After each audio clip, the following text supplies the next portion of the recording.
Maoist రహిత భారత్ కోసం కేంద్రం ప్రారంభించిన ఆపరేషన్ కగార్లో భాగంగా 9 మంది మావోయిస్టులు లొంగిపోయారని డీజీపీ హరీష్ కుమార్ గుప్తా ప్రకటించారు.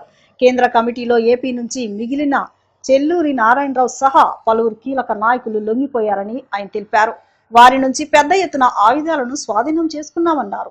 పునరావాసం కింద నారాయణకు 25 లక్షలు, లచ్చుకు 5 లక్షలు, మరో నలుగురికి 4 లక్షలు చొప్పున ఇద్దరికి 1 లక్ష చొప్పున అందచేయనున్నామని తెలిపారు. వీరికి తక్షణ సాయంగా 20,000 రూపాయలను డీజీపీ అందచేశారు. విజయవాడ బందర్ రోడ్లోని కమాండ్ కంట్రోల్ రూమ్ లో ఏర్పాటు చేసిన విలేకరుల సమావేశంలో లొంగిపోయిన మావోయిస్టుల సమక్షంలో డీజీపీ హరీష్ కుమార్ గుప్తా విలేకరులతో మాట్లాడారు. మావోయిస్ట్ పార్టీ కీలక నాయకుల్లో చాలా వరకు ఇప్పటికే తెలంగాణ పోలీసుల ముందు లొంగిపోవడంతో శ్రీకాకుళం జిల్లాకు చెందిన నారాయణరావు తమ వద్ద లొంగిపోయారని తెలిపారు.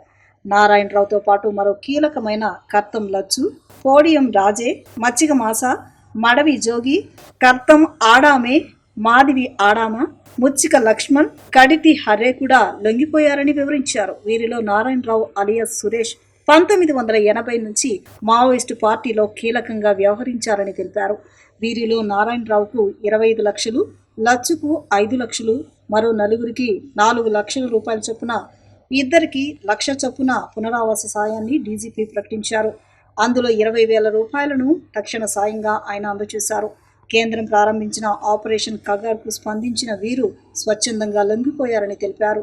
వీరి నుంచి పెద్ద ఎత్తున తుపాకీలు, ఇతర ఆయుధ సామాగ్రిని స్వాధీనం చేసుకున్నామని మీడియా ఎదుట ప్రదర్శించారు.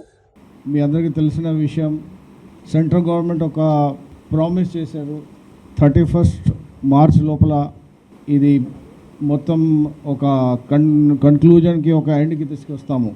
ఈ క్రమంలో లాస్ట్ 1.5-2 ఇయర్స్లో ఆంధ్రప్రదేశ్లో మేము పోలీస్ తరఫున మన ప్రయత్నం చేశాము. ఎక్స్చేంజెస్ ఆఫ్ ఫైర్ అయినాయి, సరెండర్స్ అయినాయి, అట్లాగే అరెస్ట్లు కూడా అయినాయి. సో ఈ రోజుతో ఈ మొత్తం ఒక లెఫ్ట్ వింగ్ ఎక్స్ట్రీమిజం ఆంధ్రప్రదేశ్లో ఒక ఎండ్కి వచ్చినట్టుగా చెప్తున్నాము. ఈ క్రమంలో చాలామంది కృషి చేశారు, సొసైటీ చేశారు, గవర్నమెంట్ డైరెక్షన్స్ ఉన్నాయి. ముఖ్యంగా మన ఎస్ఐబి ఇంటెలిజెన్స్ చాలా మంచి పని చేసి, మన స్పెషల్ ఫోర్సెస్ గ్రే హౌండ్స్ కానీ, స్పెషల్ పార్టీస్ కానీ అందరు పనిచేసి ఈ ఒక ఎండ్కి తీసుకొచ్చాము. ఈరోజు ఇప్పుడు మన ముందు మన కాల్ ఇచ్చాము, మీరు అందరు రండి, మెయిన్ స్ట్రీమ్కి వచ్చి మీరు సొసైటీలో ఒక భాగం అయి మంచి డెవలప్మెంట్లో మీరు పని చేయొచ్చు. సో ఆ కాల్ మేరకు ఇప్పుడు ఉన్న ఈ 9 మెంబర్స్ లెఫ్ట్ వింగ్ ఎక్స్ట్రీమిజంలో చాలా కాలం నుంచి పనిచేసి ఈరోజు బయటికి వచ్చారు. సో వాళ్ళకు కూడా ఒక వెల్కమ్ ఇచ్చి మన సొసైటీలో యాక్సెప్ట్ చేసి వాళ్ళకి అన్ని గవర్నమెంట్ స్కీమ్స్ ప్రకారంగా వాళ్ళకి బెనిఫిట్స్ ఇచ్చి వాళ్ళకి ఈ మెయిన్ స్ట్రీమ్లో ఇట్లా వాళ్ళకి సెట్ చేస్తాము. ఈరోజు senior Maoist leader Chelluri Narayana Rao alias Suresh, central committee member, తర్వాత secretary Andhra Odisha border special zonal committee. ఈయన దాదాపు ఒక 36 ఇయర్స్ నుంచి ఈ మూవ్మెంట్లో ఉన్నారు. ఇప్పుడు ఈరోజు వచ్చి మన ముందు ఉన్నారు. ఇట్లాగే మిగతా కార్డర్స్, కర్టం లచ్చు, ఈయన DCM ర్యాంక్, ఈయన చాలా ఇంపార్టెంట్ కార్డర్, ఇది కూడా మన ముందు ఉన్నారు. అట్లాగే పోడియం రాజా అలియాస్ రామే, ఈయన area committee member 13th platoon national park area. ఇంకొక కర్టం ఆద్మే అలియాస్ నంగి, ఈయన మెడికల్ టీమ్ మెంబర్ PLJ బటాలియన్లో ఉన్నారు, ఈయన కూడా మన ముందు ఉన్నారు. Muchaki Masa alias Ajit ACM Odisha state committee. Madavi Jogi alias Rukni PC 8th company నుంచి ఈయన కూడా ఒడిశా స్టేట్ కమిటీ. ముచ్చక్కి లక్ష్మణ్, ఈయన సౌత్ బర్సర్ డివిజన్ నుంచి ఉన్నారు. మాధవి ఆదమ్మ, ఈయన 1st ప్లాటూన్ నుంచి ఉన్నారు. కాడతి హురే, ఈ అన్ని డీటెయిల్స్ మేము ప్రెస్ నోట్లో ఇచ్చాము. చెల్లూరి నారాయణరావు 1990లో రాడికల్ యూత్ లీగ్లో వచ్చి, తర్వాత మెయిన్ పార్టీకి వచ్చి చాలా ఏరియాలో పనిచేసి, మిలిటరీ ఫార్మేషన్స్లో పనిచేసి, డిఫరెంట్ స్టేట్స్లో పనిచేశారు. ఆ మూమెంట్లో యాక్టివ్గా ఉన్నారు. 24లో సెంట్రల్ కమిటీ మెంబర్ అయి, తర్వాత ఆంధ్ర ఒడిశా బార్డర్ సెక్రటరీగా చేశారు. చాలా ఒఫెన్సివ్స్లో ఉన్నారు. మనం ఎట్లా వాళ్ళకి ముందు తీసుకెళ్తాము, అది లీగల్ ప్రాసెస్ ఫాలో అప్ చేసుకొని చేస్తాము. ఎల్డబ్ల్యూ ఫీల్డ్లో చూస్తే లాస్ట్ 1.5 ఇయర్లో 7 ఎక్స్చేంజెస్ ఆఫ్ ఫైర్ అయినాయి. ఇంపార్టెంట్ కార్డర్స్ ఒక 18 కార్డర్స్ న్యూట్రలైజ్ అయిపోయినాయి. దాంట్లో 3 central committee members Madavi Hidma, Uday, tech Shankar, 3 special only committee members Venkata Ravi alias Aruna, Kakuri Pandana alias Jagan, Madakam Raje neutralise అయినారు. ఈ ఎక్స్చేంజ్ ఆఫ్ ఫైర్ కాకుండా ఆంధ్ర పోలీస్ వేరే స్టేట్స్కి తో కోఆర్డినేట్ చేసుకొని అక్కడ ఒక ఎక్స్చేంజెస్ ఆఫ్ ఫైర్ అయినాయి.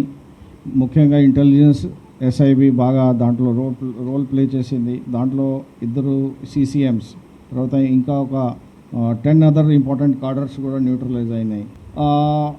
మీరు చూస్తే లాస్ట్ ఒక 50 కార్డర్స్ ఇక్కడ మనం అరెస్ట్ చేసాము లాస్ట్ ఒక 3-4 months బ్యాక్. ఈ 50 కార్డర్స్ చాలా ఇంపార్టెంట్ కార్డర్స్ అరెస్ట్ చేసి ఈ యాక్షన్ తీసుకున్నాము. అండర్ గ్రౌండ్ కార్డర్స్ ఈ 31 మెంబర్స్ అరెస్ట్ అయినాయి. ఇప్పుడు లాస్ట్ 1.5 ఇయర్లో 31 మెంబర్స్ అరెస్ట్ చేసాము. అట్లాగా 106 మెంబర్స్ కార్డర్స్, అండర్ గ్రౌండ్ కార్డర్స్ వాళ్ళు సరెండర్ అయినారు, including 1 CCM, 2 south zonal committee members. అట్లాగే చాలా ఆర్మ్స్ డంప్స్ మనం రికవర్ చేసాము. ఈరోజు మీరు చూస్తున్నారు, ఇంతకుముందు కూడా మీరు చూశారు. సో చాలా ఆర్మ్స్ డంప్స్ రికవర్ అయినాయి. ఓవరాల్గా లాస్ట్ 1 ఇయర్లో 120 వెపన్స్ రికవర్ చేశాము. పీస్ఫుల్ సొసైటీ కోసం మన పోలీస్ కృషి ఈరోజు ఒక కన్క్లూజన్కి వచ్చింది. 31st మార్చ్లో టార్గెట్ ఉంటే 30th మార్చ్ అది అచీవ్ చేయగలము. Congratulations to AP police. 1995లో పీపుల్స్ వార్ పార్టీ సిద్ధాంతాలకు ఆకర్షితుడనై ఉద్యమంలో చేరినట్లు లొంగిపోయిన మావోయిస్టు నేత చెల్లూరి నారాయణరావు అలియాస్ సురేష్ తెలిపారు. మావోయిస్టు ఉద్యమం ద్వారా ఎలాంటి పురోగతి కనిపించలేదని, ఉద్యమ అప్డేట్ కాలేదని ఆయన పేర్కొన్నారు. దీంతో పార్టీ సైద్ధాంతిక స్థాయి తగ్గిందని ఆయన అభిప్రాయపడ్డారు. మరోవైపు ప్రభుత్వం చేపడుతున్న సంక్షేమ పథకాల్లో ఆదివాసీ, అటవీ ప్రాంతాల్లో అభివృద్ధి జరుగుతోందన్నారు. ఉద్యమం కనుమరుగయ్యే పరిస్థితి ఏర్పడడంతో సాయుధ పోరాటం నుంచి బయటకు వచ్చి ప్రజాస్వామ్యబద్ధంగా పోరాటం సాగించాలనే నిర్ణయంతో లొంగిపోయామన్నారు. గతంలో తాను పాల్గొన్న ఉద్యమాల ద్వారా కొన్ని కుటుంబాలకు అన్యాయం జరిగిందని, అందుకు పశ్చాత్తాపడుతున్నట్లు నారాయణరావు అంగీకరించారు. మిత్రులందరికీ నా నమస్కారాలు. నేను 1990లో మా ప్రాంతంలో అంటే ఉద్దానం ప్రాంతంలో అప్పుడు పీపుల్స్ వార్ పార్టీ నాయకత్వంలో జరుగుతున్నటువంటి ప్రజా ఉద్యమాలకు ఆకర్షితులై 1990 చివరిలో నేను ఉద్యమంలోకి మావోయిస్ట్ ఉద్యమంలోకి వెళ్ళడం జరిగింది. ఆ క్రమంలో నేను అనేక ప్రాంతాల్లో పార్టీ సిద్ధాంతాలను ప్రచారం చేయడం, అలాగే పార్టీ చేసినటువంటి తీర్మానాలన్నీ అనుగుణంగా పనిచేయడం అనేటువంటి చేస్తూ వచ్చాను. ముఖ్యంగా శ్రీకాకుళం, విజయనగరం, విశాఖపట్నం, అలాగే కోరాపుట్, మల్కనగిరి, రాయగడ ప్రాంతాల్లో నేను పనిచేస్తూ రావడం అనేటువంటి జరిగింది. ఈ క్రమంలో అనేక సమస్యలు వచ్చినప్పుడు కూడా వాటిని పరిష్కరించుకుంటూ ముందుకు వెళ్ళడం జరిగింది. అయితే ఇప్పుడు పరిస్థితులు చాలా మారాయి. గతంలో నేను మావోయిస్టు ఉద్యమంలోకి వెళ్ళినప్పటికీ పరిస్థితులు ఈరోజు చూసుకునేటప్పుడు పరిస్థితుల్లో చాలా మార్పులు వచ్చాయి. ముఖ్యంగా అటవీ ప్రాంతంలో కూడా అనేక మార్పులు అనేటువంటిది జరుగుతూ వచ్చింది. బయట సమాజంలో ఎలాగైతే మార్పులు చోటు చేసుకుంటూ వచ్చాయో మేము పనిచేస్తున్నటువంటి అటవీ ప్రాంతంలో, ఆదివాసీ ప్రాంతంలో కూడా అనేక మార్పులు చేర్పులు జరుగుతూ వచ్చాయి. ముఖ్యంగా ప్రభుత్వాలు ప్రవేశపెడుతున్నటువంటి అభివృద్ధి సంక్షేమ కార్యక్రమాలు ఈరోజు గ్రామీణ ప్రాంతాల వరకు కూడా వెళ్ళడం అనేటువంటిది ఒకటి మనకు అక్కడ కనిపించినటువంటిది. అలాగే మారినటువంటి పరిస్థితుల్ని పార్టీ ఎప్పటికప్పుడు దాన్ని అప్డేట్ కావడంలో కూడా పార్టీ వైపు నుంచి వైఫల్యం ఉంది. ఎప్పుడైతే మారిన పరిస్థితికి అనుగుణంగా పార్టీ తన సైద్ధాంతిక రాజకీయ స్థాయిని పెంచుకోవడం, దానికి అనుగుణమైన ఎత్తుగడలు రూపొందించుకోవడం, దానికి అనుగుణమైనటువంటి నిర్ణయాలు చేస్తూ ముందుకెళ్ళడం ద్వారానే ఆ ఉద్యమం అనేది ముందుకు వెళ్ళేది. కానీ పార్టీ తీసుకున్నటువంటి నిర్ణయాలన్నీ కూడా అవి వాస్తవ పరిస్థితులు సంబంధం లేనటువంటి పద్ధతుల్లో ఆ నిర్ణయాలు అనేటువంటిది ఉంటూ వచ్చాయి. దాని మూలంగా ఈరోజు మావోయిస్టు ఉద్యమం అనేటువంటిది మన ఏఓబలనే కాదు, మొత్తం దేశవ్యాప్తంగా కూడా మావోయిస్టు ఉద్యమం అనేటువంటిది ఈరోజు కనుమరుగై పరిస్థితి అనేటువంటిది వచ్చినటువంటిది. దీనికి ప్రధాన కారణం మావోయిస్టు ఉద్యమం అనేటువంటిది ఈరోజు తనకు అప్డేట్ కాకలేకపోవడం, పరిస్థితులకు అనుగుణంగా అప్డేట్ కాకలేకపోవడం అనేటువంటిది మెయిన్ కారణం. కాబట్టి ఈ పరిస్థితుల్లో నేను ఇంకా సాయుధ పోరాటాన్ని అనేటువంటి వైపు కాకుండా సాయుధ పోరాటాన్ని వదిలిపెట్టి జనజీవన సమితిలో కలిసి ప్రజాస్వామ్యబద్ధంగా నా కార్యాచరణ కొనసాగిద్దాం అనేటువంటిది ఆలోచనతోనే మన ఏపీ పోలీసుల ఎదుట వచ్చి లొంగిపోవడం అనేటువంటి జరుగుతుంది. కాబట్టి ఇక్కడ నుంచి నా కార్యాచరణ అంతా కూడా ప్రజాస్వామ్యబద్ధంలో కొనసాగుతుంది అనేటువంటిది మరొక సందర్భంగా మన మిత్రులందరికీ కూడా తెలియజేస్తూ ముగిస్తున్నాను. అంటే పార్టీ సిద్ధాంతాలు అనేటువంటిది ఎప్పటికప్పుడు అప్డేట్ కావాల్సిన అవసరం, మారుతున్న పరిస్థితులకు అనుగుణంగా పార్టీ సిద్ధాంతాల్లో కూడా మార్పులు చేర్పులు చేయాల్సిన అవసరం అయితే ఉంటుంది. అంటే మోసపోత పద్ధతులు ఎప్పుడు కూడా ఉండదు. కాబట్టి ఆ అప్డేట్ కావడంలో ఏంటంటే పార్టీ సిద్ధాంతాలు అనేటువంటి కాలేకపోయింది అనమాట. దానికి అనుగుణంగానే అంటే ప్రజల్లో పరిస్థితి ఒక రకం ఉంది, మనం చేస్తున్న నిర్ణయాలు కార్యాచరణ ఒక రకంగా ఉండడంతో ఏంటంటే వాళ్ళకి మేము అటాక్ చేయలేకపోయాం. దాని మూలంగా ఏంటంటే మొత్తం ఉద్యమం అనేటువంటి దెబ్బతినడానికి కారణం అనేది నేను పార్టీ సిద్ధాంతాల ప్రకారం కొంతమందిని చంపారు, మరి వాళ్ళ కుటుంబ సభ్యులకు మీరు ఏం సమాధానం చెప్తారు? అది పార్టీ సిద్ధాంతాలు అనేటువంటిది ఏంటంటే అది నా వ్యక్తిగతంగా నేను ఎవరు నాకైతే శత్రువులు అయితే కారు. ముఖ్యంగా ఆ రోజు కమిటీలు తీసుకున్న నిర్ణయాల్లో భాగంగా నేను అందులో వన్ ఆఫ్ ది మెంబర్గా పార్టీ అయ్యానే తప్ప ఇందులో చంపిన వాళ్ళు నాకు ఎవరు శత్రువులు కారు. అది వ్యక్తిగతంగా నేను చేసింది అయితే మీ కాదు. పార్టీ నిర్ణయాల్లో భాగంగా నేను కొన్ని సంఘటనలో పార్టిసిపేట్ చేయడం జరిగింది. అయితే అందులో మెయిన్ పాత్ర అయితే నాది కాదు, వన్ ఆఫ్ ది మెంబర్గా పార్ట్ కావడం అనేటువంటిది నా వైపు నుంచి జరిగింది. రాష్ట్ర ప్రభుత్వ ఉద్యోగులకు వారి కుటుంబాలకు స్టేట్ బ్యాంక్ ఆఫ్ ఇండియా అండగా ఉంటుందని వీఎంసీ అదనపు కమిషనర్ ఏ రవీంద్రరావు అన్నారు. వీఎంసీ ప్రాంగణంలోని ఎస్బీఐలో రాష్ట్ర ప్రభుత్వ ఉద్యోగులకు బ్యాంక్ అమలు చేస్తున్న SBI ASP group term life insurance పథకం లబ్ధిదారులకు ఆయన చెక్కులను పంపిణీ చేశారు. ఈ సందర్భంగా మాట్లాడుతూ అన్ని విభాగాల్లో విధులు నిర్వహించే రాష్ట్ర ప్రభుత్వ ఉద్యోగులకు ఈ పథకం వర్తిస్తుందని, ప్రమాదవశాత్తు అనారోగ్య కారణాల వల్ల మృతి చెందితే వారి కుటుంబాలకు ఈ పథకం ద్వారా ఆర్థిక ఆలంబన ఉంటుందన్నారు. ప్రతి ఉద్యోగి వారి వేతనాలు జమ అయ్యే ఎస్బీఐ బ్రాంచ్లో ఈ పథకం అమల్లో ఉంటుందని, ఉద్యోగులందరూ ఈ పథకానికి అర్హులని, దీన్ని సద్వినియోగం చేసుకోవాలని కోరారు.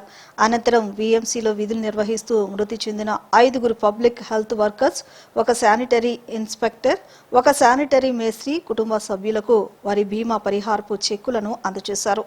ఎస్బీఐ వీఎంసీ విజయవాడ వెస్ట్ ప్రాంతీయ మేనేజర్ ఎస్ శ్రీనివాసరావు మాట్లాడుతూ ఈ పథకం కింద రిటైర్మెంట్ వరకు బీమా రక్షణ ఉంటుందని, ఈ బీమా కవరేజ్ పూర్తిగా ఉచితంగా ఉంటుందని, ఎటువంటి ప్రీమియం లేకుండా అందిస్తామని స్పష్టం చేశారు. ఈ కార్యక్రమంలో వీఎంసీ అకౌంట్స్ ఆఫీసర్ బిఎస్ఎన్ఎల్ మూర్తి, చీఫ్ మేనేజర్ ఎం Bhaskar Rao, VMC branch manager Sivaram పాల్గొన్నారు. సో అందరికీ నమస్కారం అండి. ఇవాళ భారతీయ స్టేట్ బ్యాంక్ వారు మా వీఎంసీ బ్రాంచ్ తరఫున సాలరీ అకౌంట్స్ ఖాతాదారులు ఎవరైతే ఉన్నారో వాళ్ళు చనిపోయిన వారికి ఎస్జిఎస్పి స్కీమ్ ద్వారా ఓపెన్ చేసిన అకౌంట్స్కు టర్మ్ ఇన్సూరెన్స్ ఇవాళ అమౌంట్ అందరికీ చెక్స్ డిస్ట్రిబ్యూట్ చేయడం జరిగింది. ముఖ్యంగా భారతీయ స్టేట్ బ్యాంకులో employees, state government employees salaries ఏవైతే ఓపెన్ చేశారో ఎస్జిఎస్పి అంటే state government salary package scheme కింద ఓపెన్ అయిన ప్రతి అకౌంట్కు బ్యాంకు వారే ప్రీమియం పే చేస్తూ ప్రీమియం ఇన్సూరెన్స్ కవర్ చేయడం జరుగుతుంది. ఇందులో ఆ శాలరీ అకౌంట్ హోల్డర్ ఉన్న ఎంప్లాయీ ఎవరైతే మరణిస్తే, యాక్సిడెంటల్గా మరణిస్తే ₹1,00,00,000 బీమా ఇవ్వడం జరుగుతుంది. అదే ఎయిర్ యాక్సిడెంట్, ఏదన్నా ఫ్లైట్ కానీ ఇంకేదన్నా ఎయిర్ యాక్సిడెంట్ జరిగితే ₹1,60,00,000 వరకు ఇన్సూరెన్స్ కవరేజ్ ఉంటుంది. లేదా పర్మనెంట్ డిజేబిలిటీ అయితే కూడా ₹1,00,00,000 ఇన్సూరెన్స్ వస్తుంది. పార్షియల్ డిజేబిలిటీ ఏదన్నా జరిగినా కూడా ఒక ₹80,00,000 వరకు 80 lakhs ఇన్సూరెన్స్ కవరేజ్ ఉంటుంది. తర్వాత న్యాచురల్గా అంటే నార్మల్ డెత్ ఏదైతే ఉందో అటువంటి మరణానికి టర్మ్ ఇన్సూరెన్స్ కింద ₹10,00,000 ఇవ్వడం జరుగుతుంది. ఇవాళ అలా 8 మంది ఎంప్లాయీస్కి సంబంధించిన చెక్స్ దాదాపు ₹80,00,000 ఆ 8 మంది మున్సిపల్ కార్మికుల అంటే ఎంప్లాయీస్ యొక్క ఫ్యామిలీ మెంబర్స్కి ఇవాళ మన కమిషనర్ గారు, అడిషనల్ కమిషనర్ గారు మరియు అకౌంట్స్ ఆఫీసర్ చేతుల మీదుగా ఇప్పించడం జరిగింది. సో ఈ కార్యక్రమం ఏర్పాటు చేయడానికి సహకరించిన కమిషనర్ గారు, అడిషనల్ కమిషనర్ గారు, అకౌంట్స్ ఆఫీసర్కు భారతీయ స్టేట్ బ్యాంక్ తరఫున నేను ధన్యవాదాలు తెలియపరుస్తున్నాను. తర్వాత ముఖ్యంగా ఈ 8 మంది ఇన్సూరెన్స్ క్లెయిమ్స్ మా విఎంసీ బ్రాంచ్ మేనేజర్ గారు శివరాం గారు చాలా వాటిని అన్నింటినీ క్లెయిమ్స్ రిక్వైర్డ్ డాక్యుమెంట్స్ పేపర్స్ అన్ని సబ్మిట్ చేసి కన్సర్న్ డిపార్ట్మెంట్స్తో ఫాలోఅప్ చేసి వీళ్ళందరికీ సకాలంలో ఇన్సూరెన్స్ అందజేయడం జరిగింది. So I appreciate hour manager also here. తర్వాత ఇక్కడ మేము ఉన్న చనిపోయిన ఎంప్లాయీస్ కుటుంబ సభ్యులు కోరుకునేది ఏంటంటే, మీ ఫ్రెండ్స్ కానీ రిలేటివ్స్ కానీ లేకపోతే మీ చుట్టుపక్కల ఉండే నైబర్స్ కానీ లేకపోతే ఈ డిపార్ట్మెంట్లో పనిచేస్తున్న మిగతా ఎంప్లాయీస్ భారతీయ స్టేట్ బ్యాంకులో కాకుండా ఇంకా వేరే ఏదైనా బ్యాంకులో కూడా శాలరీ అకౌంట్స్ ఉంటే వాళ్ళందరికీ కూడా దయచేసి మీరు ఈ విషయం మీరందరూ చెప్పండి. ఎందుకంటే ముఖ్యంగా ఏ బ్యాంకులో ఇటువంటి అవకాశం ఉండదండి. దట్టు మేము 62 సంవత్సరాల వయసు వరకు ఎంప్లాయీ రిటైర్ అయ్యేదాకా ఈ స్కీమ్ కవర్ అవుతుంది. అట్ ద సేమ్ టైం ఇంత పెద్ద ఇన్సూరెన్స్ అమౌంట్ ఎక్కడ ఏ బ్యాంకులో కూడా ఇవ్వడం జరగదు. తర్వాత చాలా గొప్ప విషయం ఏంటంటే 100% ప్రతి ఒక్క చనిపోయిన ఎంప్లాయీకి ఈ క్లెయిమ్ సెటిల్మెంట్ చేసి బ్యాంక్ వారు డబ్బులు ఇస్తారు. ఇంకో చోట మీకు 100% క్లెయిమ్ సెటిల్మెంట్ అనేది చాలా కష్టం. సో ఇవన్నీ సదుపాయాలు భారతీయ స్టేట్ బ్యాంక్ వారు మాత్రమే మీకు ప్రొవైడ్ చేయగలరు, ఇవ్వగలరు. కాబట్టి నేను మిమ్మల్ని అందరినీ ఈ సభాముఖంగా కోరుకునేది ఏంటంటే, మిగతా మీ ఎంప్లాయీస్ ఎవరైనా కూడా, తర్వాత నేను కమిషనర్ గారిని కానీ అడిషనల్ కమిషనర్ గారిని అకౌంట్స్ ఆఫీసర్ని కూడా అదే రిక్వెస్ట్ చేశాను. ఉన్న ప్రతి ఒక్క ఎంప్లాయీకి కొద్దిగా అవేర్నెస్ క్రియేట్ చేసి ప్రతి ఒక్క ఎంప్లాయీ భారతీయ స్టేట్ బ్యాంక్లోనే వాళ్ళ శాలరీ అకౌంట్ పెట్టుకునేటట్టుగా ఉండేటట్టు చూడమని నేను ఈ సభాముఖంగా నేను కోరుతున్నాను. సో ఈ అవకాశం ఇచ్చిన అందరికీ నా హృదయపూర్వక నమస్కారం. Thank you.